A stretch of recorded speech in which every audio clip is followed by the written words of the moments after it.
दाऊ जी महाराज देवकी मैया के पुत्र हुए और रोहिणी मैया के बेटा कहलाए। एक एक दाऊ जी दो माताओं के पुत्र किस प्रकार से बने? जिज्ञासा बहुत सारी है महाराज, बताइए। अब यहाँ पर सुखदेव बाबा प्रसन्न होकर के कहते हैं, राजन ये प्रश्न पूछ कह करके तुमने तो अपने साथ साथ हमारा भी कल्याण कर दिया। भगवान की कथा से 3 जनों का कल्याण होता है। कौन कौन? वक्तारम, प्रचकम, श्रोत्रीम तत्पात शैलम यथा। जो भगवान की कथा कहता है उसका कल्याण। एक कथा कह रहा है और जितने लोग सुने उन सबका परम कल्याण। एक जो है कथा कह रहा है, दूसरा पूछ रहा है और जितने लोग सुन रहे हैं उन सब श्रोताओं का परम कल्याण। इसलिए तुमने अपने साथ साथ हमारा, हम सबका कल्याण कर दिया महाराज। इस प्रकार से भाव व्यक्त किया, तब गदगद होकर के कथा सुनाने लगे।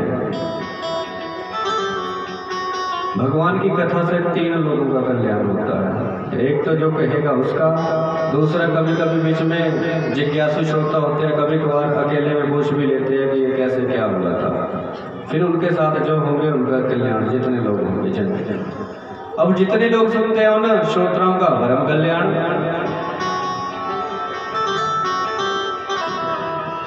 अब यहाँ पर गदगद होकर के भगवान की गाथा को प्रारंभ किया सुखदेव बाबा ने। कहते हैं, जब इस धरती के ऊपर कंस और जरासंध जैसे बड़े बड़े अभिमानी राजा दुराचार पापाचार में प्रवृत्त हो गए, संतों को सताने लगे, धर्म के ऊपर प्रहार करने लगे, धरती के ऊपर पाप बढ़ गया। धरती माता बड़ी दुखी हुई, व्याकुल हुई और सारे देवताओं के साथ मिलकर ब्रह्मा जी की शरण में गई। ब्रह्मा जी ने सब देवताओं के साथ, धरती मैया के साथ मिलकर के भगवान की आराधना करने प्रारंभ करी। आराधना करी तो भगवान ने अपनी वाणी को ब्रह्मा जी के हृदय में प्रकट किया, आदेश दिया कि बहुत जल्दी तुम सबका कल्याण होने वाला है। वसुदेव गृहे साक्षात् पुरुष परः जनिष्यते तत्प्रियार्थं संभवन्तो सुरस्त्रियः। ब्रह्मा जी ने ये आदेश सबको सुनाया क्या कि बहुत जल्दी भगवान वसुदेव का प्राकट्य होने वाला है वासुदेव जी के घर। तो बताओ भला भगवान कहाँ आए थे? वासुदेव जी के घर में आए थे क्या? वो तो जेल खाने में आए थे, मामा कंस के यहाँ बंदी गृह में। तो गृह का मतलब क्या है? ना गृहम गृहमित्याहो गृहिणी गृहम उच्यते। ईंट पत्थरों के मकान को घर नहीं कहते भैया, धर्म पत्नी के साथ ही घर होता है। वासुदेव की पत्नी देवकी के गर्भ में आएंगे भगवान। देवता प्रसन्न, धरती मैया प्रसन्न। वाह! तो ब्रह्मा जी कहते हैं तुम भी भागो, मथुरा में जन्म लो, भिन्न भिन्न रूपों में प्रकट हो जाओ।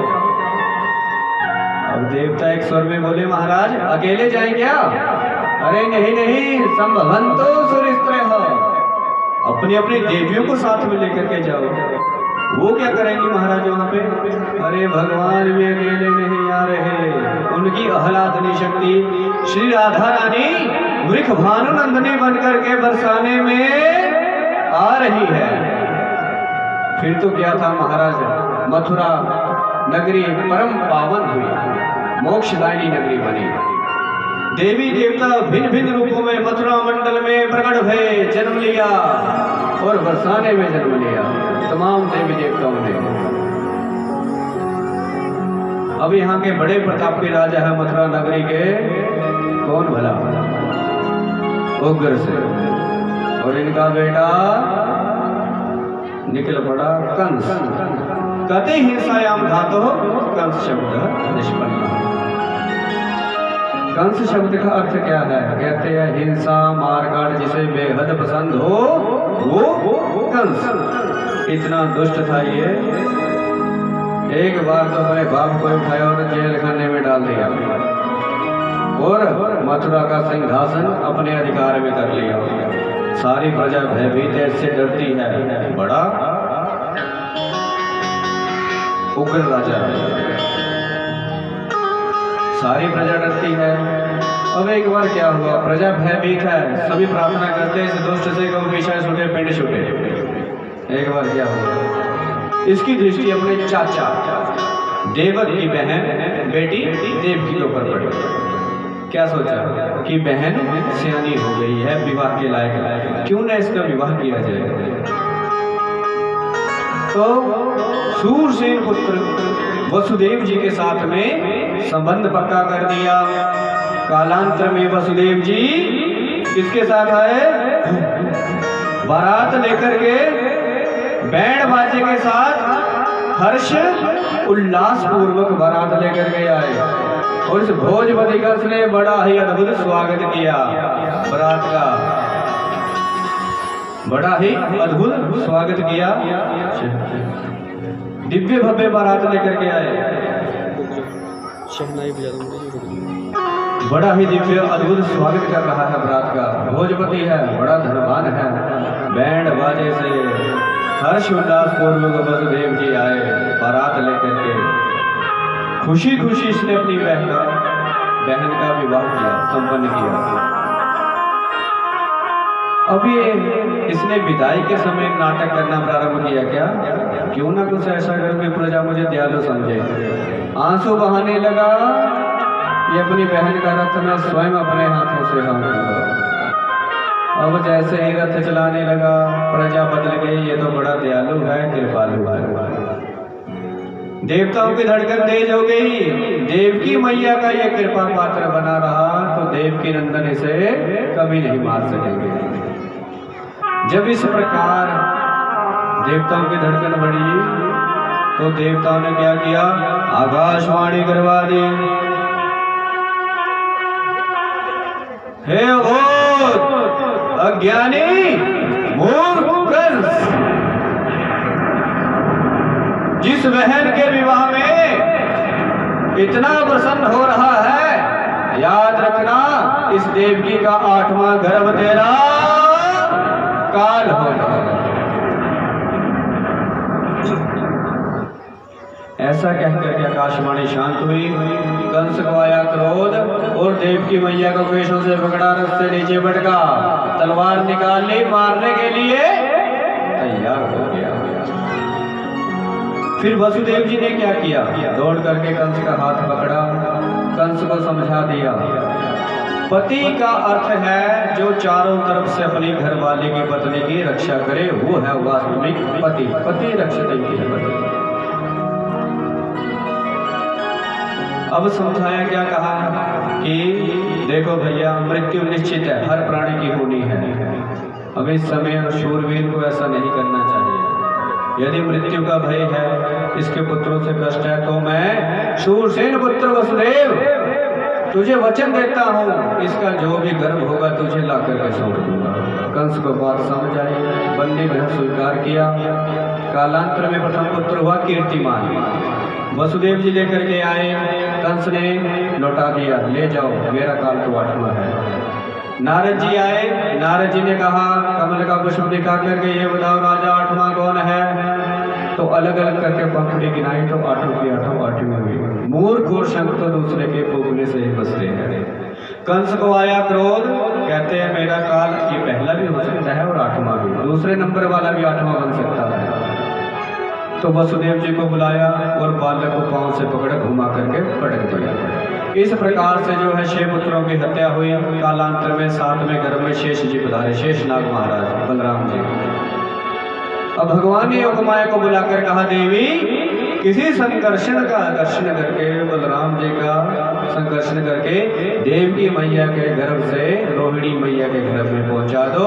तुम यशोदानंदनी बन करके आओ, हमारी अदला बदला होगी। कंस तुझे मारने का प्रयास करेगा, 8 भुजी बन करके प्रकट हो जाना।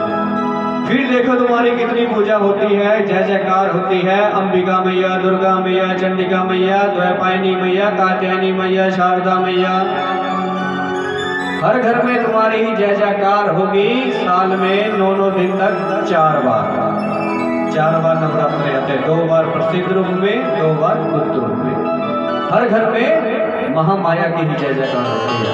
योग माया प्रसन्न हुई, भगवान के आदेशानुसार देवकी के गर्भ से बालक को निकाला और रोहिणी के गर्भ में स्थापित कर दिया। कंस को भ्रम हो गया कि मेरे भय से अब तो बालक पेट में ही खत्म हो रहे हैं, बड़ा प्रसन्न हुआ। अब अष्टम गर्भ में स्वयं भगवान पधारे। जैसे ही प्रभु देव की मां के गर्भ में आए, मुखमंडल चमकुटा, जेल खाने का अंधेरा दूर हो गया, प्रकाश उजाला। कंस को पता चला तो भयभीत हुआ, कहता है मेरा काल मेरी बहन के गर्भ में आ चुका है। तो अपने भवन से तलवार लेकर के आया कि आज देवकी को नहीं छोड़ूंगा। जैसे ही देवकी के सामने आता है, गर्भ में भगवान है, भगवान से सामना हुआ तो भाव बदला। कहता कोई बात नहीं, इतने मारे इसे भी ठिकाने लगा दूंगा। ये तो मेरी बहन है, इसको मारूंगा स्त्रीबद्ध होगा। जैसे ही बंदी गृह से बाहर जाता है, फिर माथा घूम जाता है कि छोड़ने वाला नहीं, मैं इसे खत्म कर दूंगा।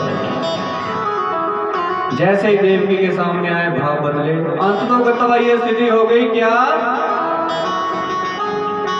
कि उठते बैठते चलते फिरते 24 घंटे काला काला मुरली वाला इसकी आंख में नाचने लगा। भय से कितनी भक्ति करी। अब देवताओं को पता चला कि भगवान के घर आ चुके हैं, भगवान घर में देवकी मैया के, चलो स्तुति गान कुछ करें। तो सभी देवता मिलकर के आए और बड़ा ही दिव्य अद्भुत भगवान का यहाँ पर स्वागत किया। कौन कौन है जो भगवान के स्वागत में देवताओं के साथ देवकी मैया के गर्भगत गोविंद की स्तुति गाना चाहते हैं? तनिक हाथ ऊपर उठाए, स्वागत गान भगवान का, तभी भगवान आएंगे ना धीरे धीरे। स्वागतम स्वागतम कृष्ण, सुस्वागतम कृष्ण, स्वागतम कृष्ण, सुस्वागतम कृष्ण, स्वागतम कृष्ण, सुस्वागतम कृष्ण। ऐसे थोड़े ना आएंगे भगवान, ऐसे ऐसे। नींद लगी है उसको भगाओ जोर जोर से। आप ही गाओगे, 100 रुपये गाएंगे, गाओ। स्वागतम कृष्ण, सुस्वागतम